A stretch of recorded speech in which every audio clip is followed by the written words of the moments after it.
Biaya modal utang.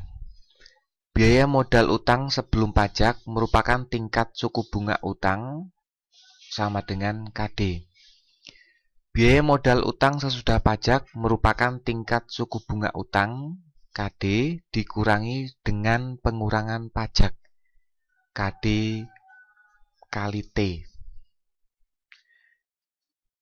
KD bintang atau biaya modal sudah pajak sama dengan KD dikurangi KD kali T.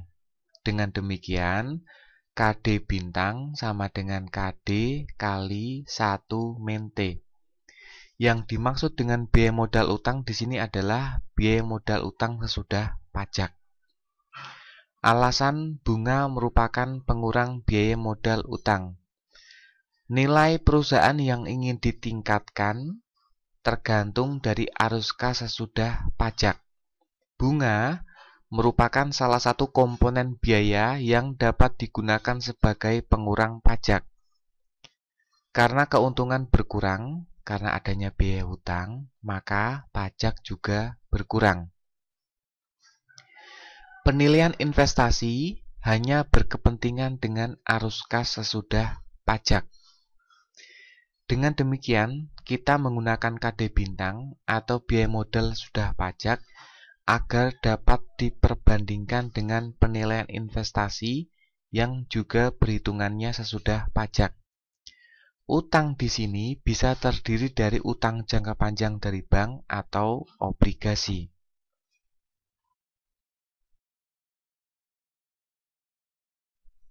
Contoh, PT Maju Makmur meminjam utang dari bank sebesar 10 miliar dengan tingkat suku bunga 10%. Jika diketahui tingkat pajak perseroan sebesar 40%, berapakah tingkat biaya modal utang PT Maju Makmur?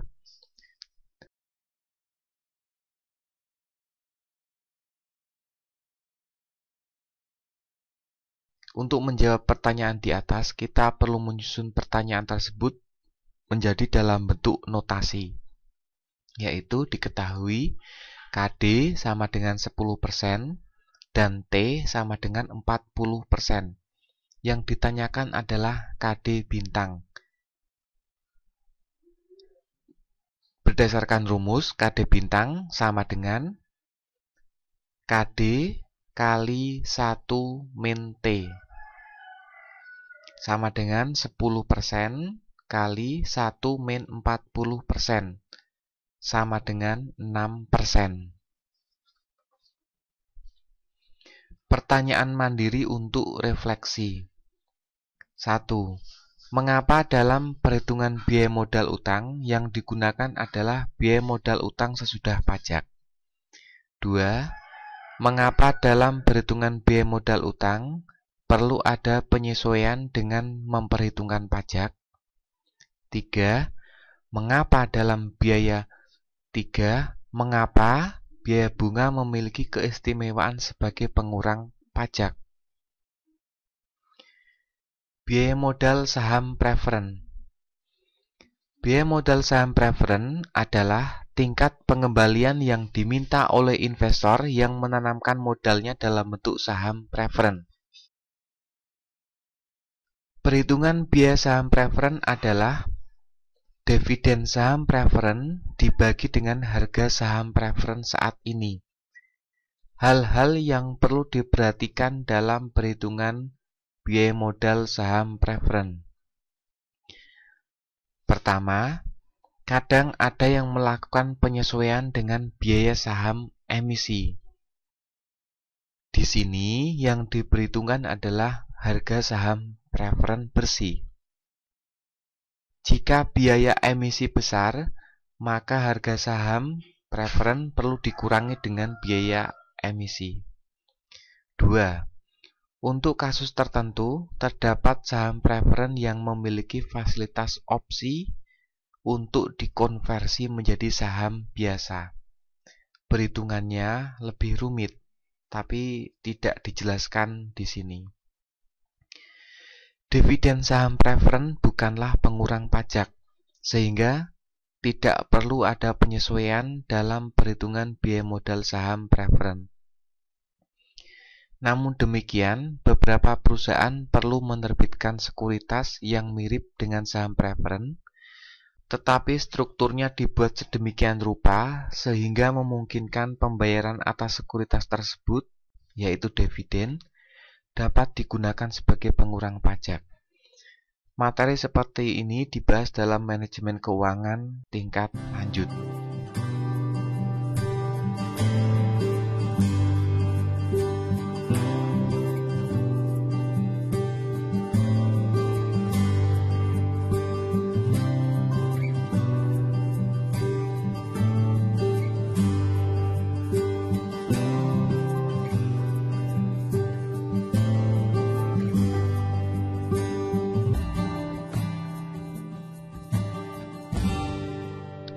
Pertanyaan mandiri untuk refleksi.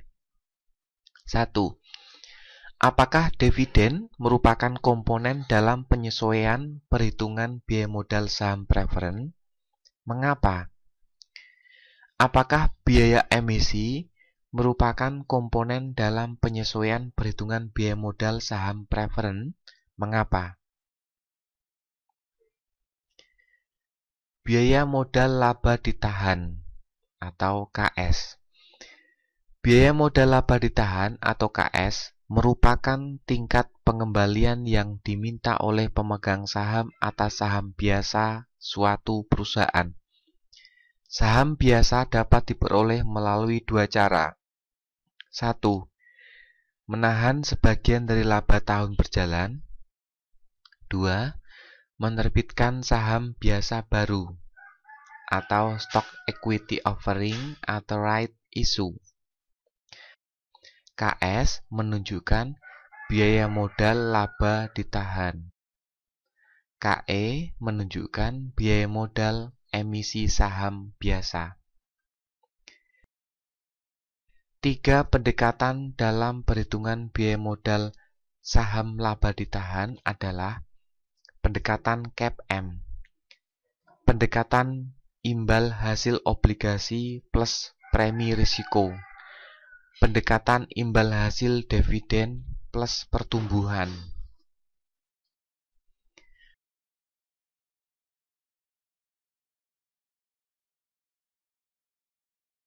Pendekatan perhitungan biaya modal saham laba ditahan dengan pendekatan CAPM. Langkah CAPM atau Capital Asset Pricing Model terdiri dari 4 langkah. 1. Estimasi tingkat bunga bebas risiko, dinotasikan dengan KRF. Biasanya nilai ini diambil dari BI rate atau tingkat suku bunga SBI. Estimasi koefisien beta saham atau dinotasikan dengan beta dilakukan dengan metode analisis regresi sederhana.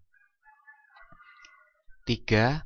Estimasi tingkat keuntungan yang diharapkan atau tingkat keuntungan pasar, dinotasikan dengan KM. Dihitung berdasarkan IHSG periode T dikurangi IHSG periode T-1 dibagi IHSG periode T-1. 4. Perhitungan CAPM. KS sama dengan KRF ditambah KM dikurangi KRF dalam kurung dikalikan dengan beta. Sebagai contoh, diketahui KRF sebesar 8%, kemudian KM-nya itu 13%, dan beta sama dengan 0,7. Berapakah nilai KS?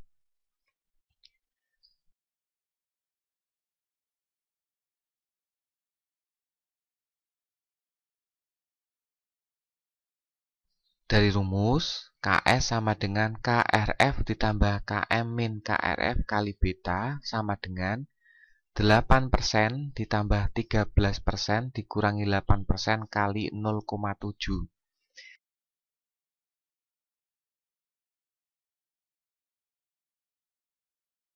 sama dengan 8% ditambah 3,5% sama dengan 11,5%.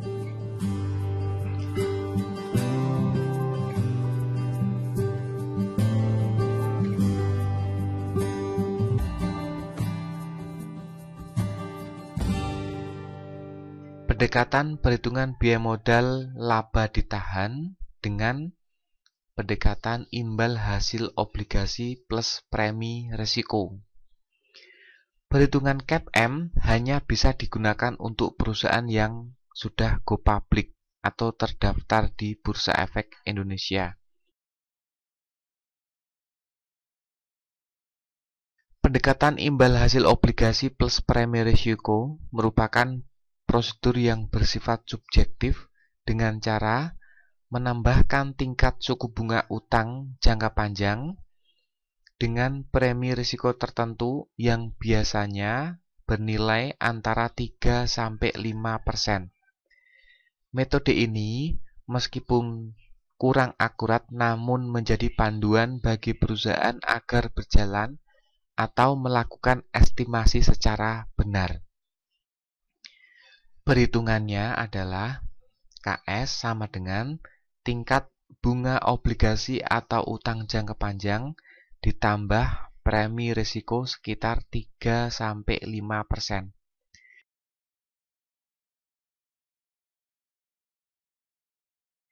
Nilai premi risiko sebesar 3–5% merupakan rule of thumb atau kesepakatan yang mungkin saja bersifat umum. Contoh, perusahaan memiliki utang jangka panjang dengan rata-rata tingkat bunga sebesar 12%. Maka KS sama dengan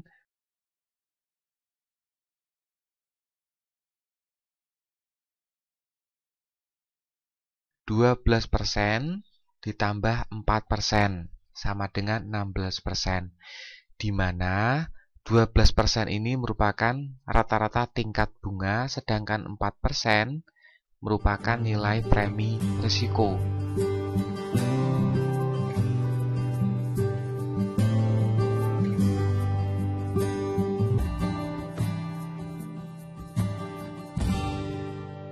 Pendekatan perhitungan biaya modal laba ditahan dengan pendekatan imbal hasil dividen plus pertumbuhan. Nama lain metode ini adalah metode arus kas terdiskonto atau discounted cash flow. Harga saham suatu perusahaan atau tingkat pengembalian saham tergantung dari dividen yang diharapkan dari saham tersebut. PO sama dengan sigma dari DT dibagi 1 plus KS pangkat T dari T sama dengan 1 sampai T tidak terhingga. Apabila dividen memiliki pertumbuhan konstan, maka rumus di atas menjadi PO sama dengan D1 dibagi KS min G. Berdasarkan rumus kedua, maka dapat dihitung KS sama dengan D1 per P0 ditambah G, di mana KS biaya modal laba ditahan, D1 dividen akhir tahun ke-1, P0 sama dengan harga saham saat ini, G tingkat pertumbuhan yang bersifat konstan. Untuk menentukan imbal hasil dividen merupakan persoalan yang relatif mudah karena bisa dihitung dari dividen historis atau nilai ini merupakan nilai yang bersifat kebijakan. Artinya besar kecilnya ditentukan dari kebijakan perusahaan. Namun akan sulit untuk menghitung atau menetapkan pertumbuhan yang tepat bagi suatu perusahaan. Perusahaan bisa saja menghitung dari pertumbuhan historis di masa lalu Namun jika pertumbuhan di masa lalu bersifat tinggi atau rendah dengan fluktuasi yang cukup besar, maka proyeksi di masa depan akan sulit akurat.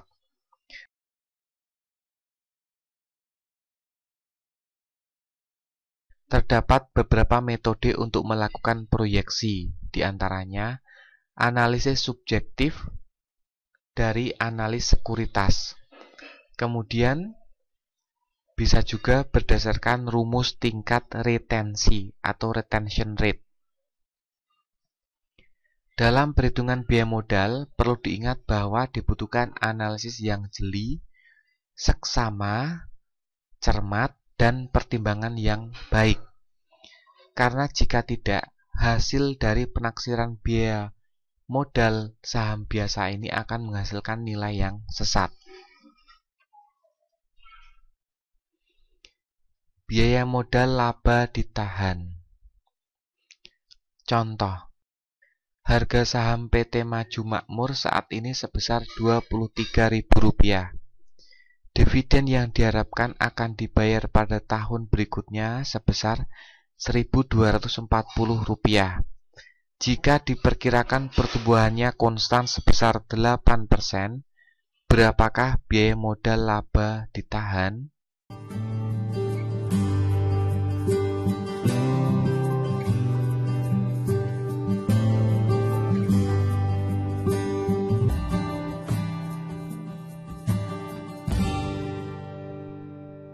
Diketahui D1 sama dengan 1240, P0 sama dengan 23.000, dan G sama dengan 8%. Ditanyakan berapakah KS. Rumus KS sama dengan D1 dibagi P0 ditambah G, sehingga kita tinggal memasukkan nilai-nilai yang sudah diketahui ke dalam persamaan.